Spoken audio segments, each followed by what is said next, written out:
Hello friends, आप सभी का फिर से स्वागत है हमारे यूट्यूब चैनल रीडिंग माइंड्स पर।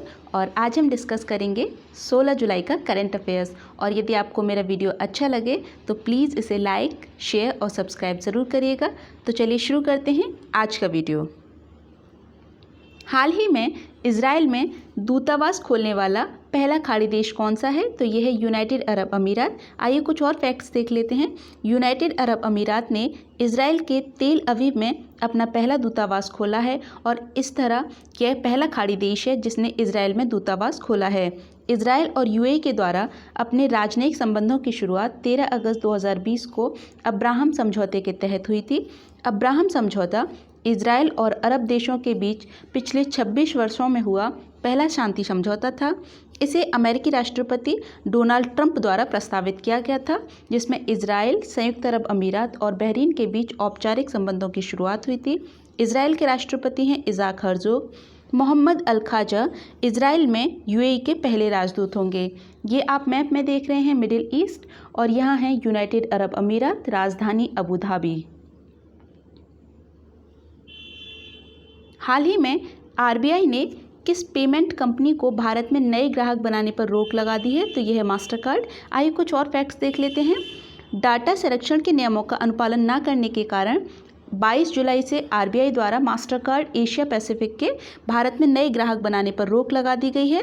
इसके अंतर्गत मास्टरकार्ड अब भारत में नए डेबिट कार्ड, क्रेडिट कार्ड जारी नहीं कर सकेगा। मास्टरकार्ड अमेरिकी कंपनी है और मास्टरकार्ड एशिया पैसिफिक जो कि भारत में काम करने वाली इसकी ब्रांच है। आरबीआई ने 6 अप्रैल 2018 को डाटा संरक्षण से संबंधित नए नियम लागू किए थे, जिसके अनुसार सभी पेमेंट सिस्टम कंपनियों को ग्राहकों से की गई लेनदेन की सभी सूचनाओं का भंडारण भारत में करना अनिवार्य होगा। मास्टरकार्ड तीसरी सबसे बड़ी कंपनी है जिसके खिलाफ आरबीआई ने यह कार्रवाई की है। इससे पहले American express banking corporation limited और डाइनर्स क्लब इंटरनेशनल को भी भारत में नए ग्राहक बनाने पर पाबंदी लगा दी गई है।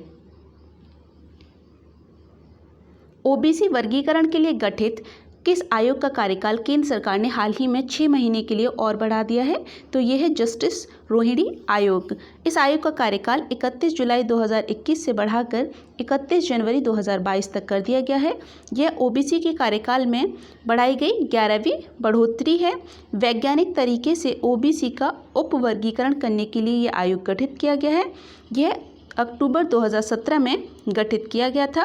सुप्रीम कोर्ट ने हाल ही में मराठा आरक्षण पर महाराष्ट्र के अधिकार को खारिज कर दिया है, जिसके अनुसार 102वें संशोधन के बाद राज्यों को सामाजिक आर्थिक आधार पर ओबीसी की आरक्षण सूची बनाने का अधिकार नहीं है। हाल ही में किस राज्य ने अपने सार्वजनिक परिवहन सिस्टम को गूगल से जोड़ा है? तो यह है दिल्ली। आइए कुछ और फैक्ट्स देख लेते हैं।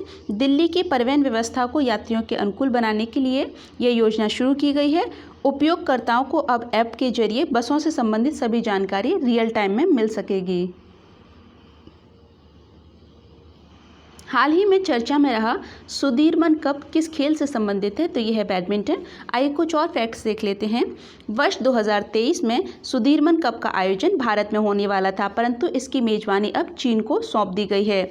और वर्तमान का यानी वर्ष 2021 का सुदीरमन प्रतियोगिता पहले चीन में प्रस्तावित थी, परंतु कोरोना के कारण इसे अब फिनलैंड के वांता में स्थानांतरित कर दिया गया है। सुदीरमन प्रतियोगिता विश्व मिश्रित टीम की चैंपियनशिप प्रतियोगिता है।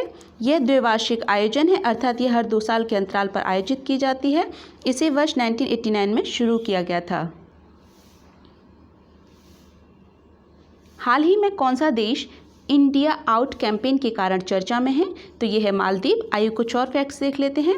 यह मालदीव में भारत विरोधी लहर है जो मालदीव में तैनात भारतीय सैनिकों को बाहर निकालने के लिए विपक्षी पार्टियों द्वारा शुरू की गई है। ऑपरेशन कैक्टस जो कि वर्ष 1988 में शुरू हुआ था, उसके तहत भारतीय सैनिक मालदीव में तैनात हैं। ऑपरेशन कैक्टस तमिल इलम में मालदीव के बढ़ते प्रभाव के खिलाफ भारत द्वारा शुरू किया गया अभियान था।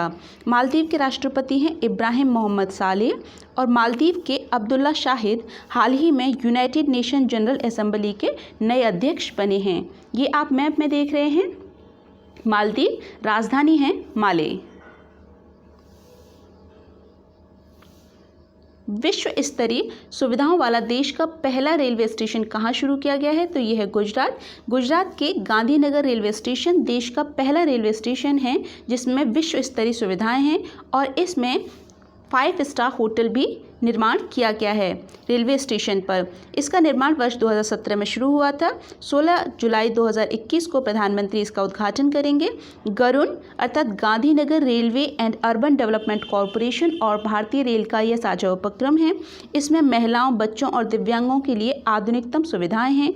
रेलोपोलिस के तौर पर गांधीनगर को विकसित करने का मुख्य उद्देश्य की योजना के साथ यह शुरू किया गया है।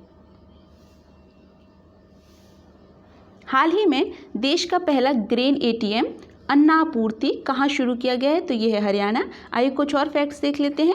हरियाणा के गुरुग्राम जिले के फरुखनगर में यह पायलट प्रोजेक्ट के तौर पर देश का पहला ग्रेन एटीएम स्थापित किया गया है। Right quantity to right beneficiary को सुनिश्चित करने के लिए यह योजना शुरू की गई है। यह सार्वजनिक अनाज वितरण प्रणाली को अधिक पारदर्शी बनाएगा। यूनाइटेड नेशंस के वर्ल्ड फूड प्रोग्राम के तहत इसे स्थापित किया गया है। इसमें बायोमेट्रिक मशीन में आधार या राशन कार्ड का नंबर डालकर अनाज प्राप्त करने की सुविधा होगी। राष्ट्रीय आयुष मिशन का कार्यकाल हाल ही में कितने वर्ष के लिए और बढ़ा दिया गया है? तो यह 5 वर्ष। राष्ट्रीय आयुष मिशन का कार्यकाल 1 अप्रैल 2021 से बढ़ाकर अब 31 मार्च 2026 तक कर दिया गया है। आयुष मिशन 15 सितंबर 2014 को शुरू किया गया था। स्वास्थ्य और परिवार कल्याण मंत्रालय के आयुष विभाग द्वारा उपचार की पारंपरिक प्रणालियों आयुर्वेद, योग, प्राकृतिक चिकित्सा, होम्योपैथी, सोवा रिगपा और यूनानी को बढ़ावा देने के लिए राष्ट्रीय आयुष मिशन को शुरू किया गया था। आयुष मंत्री हैं सर्बानंद सोनोवाल। किस राज्य और केंद्र शासित प्रदेश ने हाल ही में कोरोना टीकाकरण की पहली डोज का 100% लक्ष्य हासिल किया है? तो यह है लद्दाख। आइए कुछ और फैक्ट्स देख लेते हैं। 100% लोगों को कोरोना वैक्सीन की पहली डोज देने वाला लद्दाख देश का पहला केंद्र शासित प्रदेश बन गया है। लद्दाख में हाल ही में देश की पहली हरित हाइड्रोजन आधारित परिवहन योजना भी एनटीपीसी ने शुरू की है। Thanks for watching my video. और यदि आपको मेरा वीडियो अच्छा लगे तो प्लीज़ इसे लाइक, शेयर और सब्सक्राइब ज़रूर करिएगा। मिलते हैं नेक्स्ट वीडियो में।